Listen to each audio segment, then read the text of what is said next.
Halo teman-teman semuanya. Hari ini tanggal 13 Maret 2026. Kemarin itu sebenarnya ada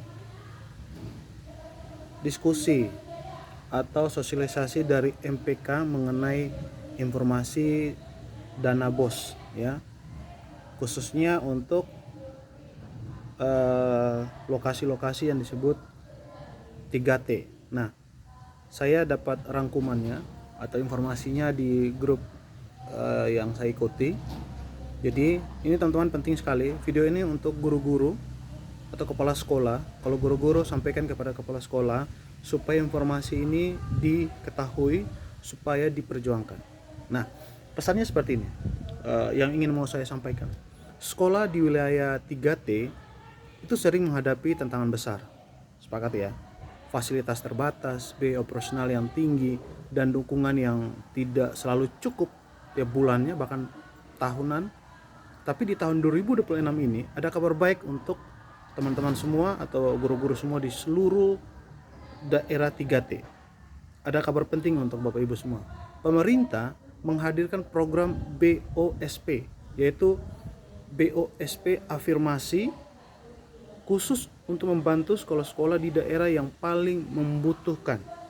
Banyak sekali video yang beredar mengenai sekolah di NTT contohnya, tidak punya atap, tidak punya dinding yang layak, tidak punya kursi meja, kadang anak belajar di tanah.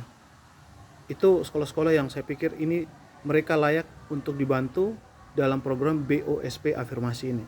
Nah, jadi begini Bapak Ibu, program ini diatur dalam Permendikdasmen nomor 8 tahun 2026. Bapak Ibu boleh cari di Google, download di sana, pelajari aturannya supaya Bapak Ibu bisa perjuangkan.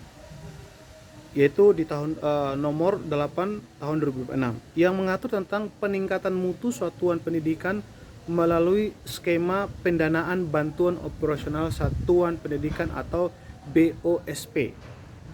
Dalam kebijakan itu, kalau tidak salah ya, waktu saya baca, pemerintah membagi pendanaan menjadi 3 skema utama. Pertama, BOSP reguler yang banyak diterima di hampir semua sekolah.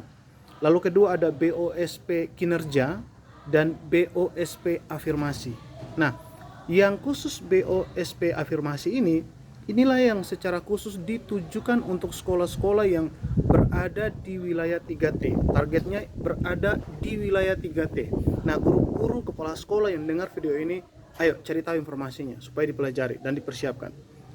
Ya, dengan kondisi ekonomi yang terbatas, sekolah-sekolah 3T yang kondisi ekonominya terbatas, akses dan kualitas pendidikan biaya lebih merata. Nah, jadi begini teman-teman, pada tahun anggaran 2026, pemerintah itu menyiapkan sekitar 576 miliar untuk BOSP afirmasi. Dan dana ini akan diberikan kepada sekolah yang memenuhi kriteria afirmasi tersebut. Nah, ini ada beberapa kriterianya. Pertama, sekolah itu ada di wilayah 3T. Nah, ini teman-teman tolong teruskan. Kedua, sekolah tersebut yang ada di 3T dengan kondisi sosial ekonominya rendah atau sekolah yang membutuhkan dukungan khusus untuk meningkatkan mutu layanan pendidikan.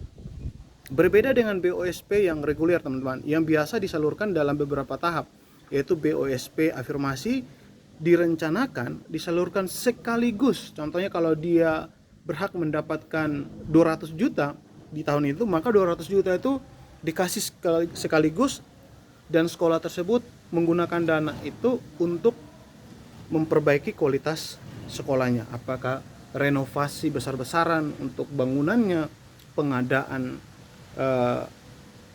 alat-alat teknologi seperti komputer dan juga internet. Nah, itu semua bisa sekaligus di situ. Ya, teman-teman ya. Disalurkan sekaligus. Ini sangat-sangat menarik. Tidak pakai bertahap triwulan 1, triwulan 2 seperti BOSP yang reguler itu. Paling cepat sekitar bulan April 2025 akan direalisasikan.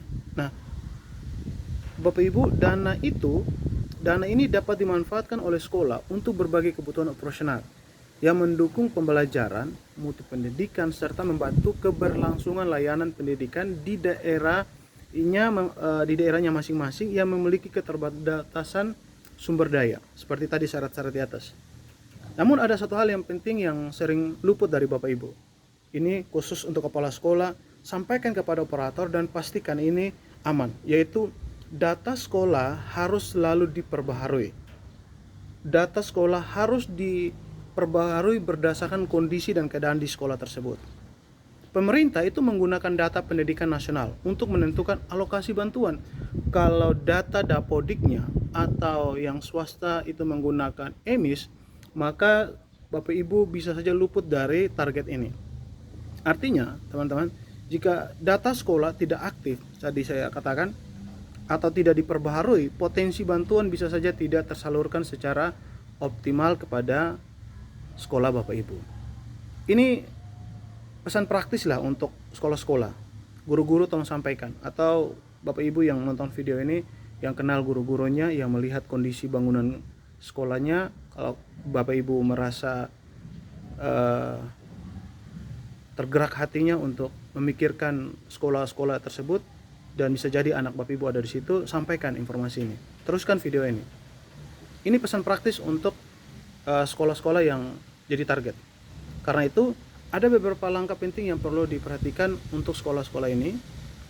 Pertama, pastikan data Dapodik selalu diperbaharui dan aktif, atau data EMIS diperbaharui dan aktif. Lalu kedua, kepala sekolah dan pengelola pendidikan perlu proaktif berkomunikasi dengan dinas pendidikan setempat. Pastikan kalau ada kendala NIK, kalau ada kendala tidak bisa sinkron dan lain sebagainya, konsultasikan segera, berangkat ketemu Pak operator dinas supaya selesaikan. Itu sangat penting sekali Bapak Ibu. Nah, yang ketiga, saran saya, yayasan dan manajemen sekolah perlu meningkatkan pengelolaan keuangan secara proporsional. Ya, secara profesional. Ini khusus untuk sekolah-sekolah yang swasta. Itu sangat penting agar dana yang diterima benar-benar berdampak pada kualitas pendidikan. Jangan sampai Bapak Ibu dapat duitnya yang swasta ya, Bapak Ibu gunakan untuk yang lain. Ya, itu juga tidak bisa dibenarkan. Atau yang paling parah yang lagi rame, dana bosnya dikorupsi. Aduh, janganlah ya. Nah, karena itu saya mengajak Bapak Ibu, jika Anda Bapak Ibu adalah kepala sekolah atau pengelola yayasan atau guru di wilayah 3T, pastikan sekolah Anda, sekolah Bapak Ibu, tidak ketinggalan informasi tentang BOSP afirmasi. Karena itu perbarui data sekolah Bapak Ibu, koordinasikan dengan dinas pendidikan, dan manfaatkan kesempatan ini untuk memperkuat layanan pendidikan di daerah Bapak Ibu. Paling penting juga adalah bagikan video ini kepada rekan-rekan kepala sekolah dan pengelola pendidikan lainnya agar semakin banyak sekolah yang memahami dan memanfaatkan program ini. Karena ini sangat bagus. Saya mau kasih tahu satu hal lagi. Ini salah satu upaya Majelis Pendidikan Kristen di Indonesia atau singkatannya MPK dalam memperjuangkan kualitas pendidikan di wilayah 3T.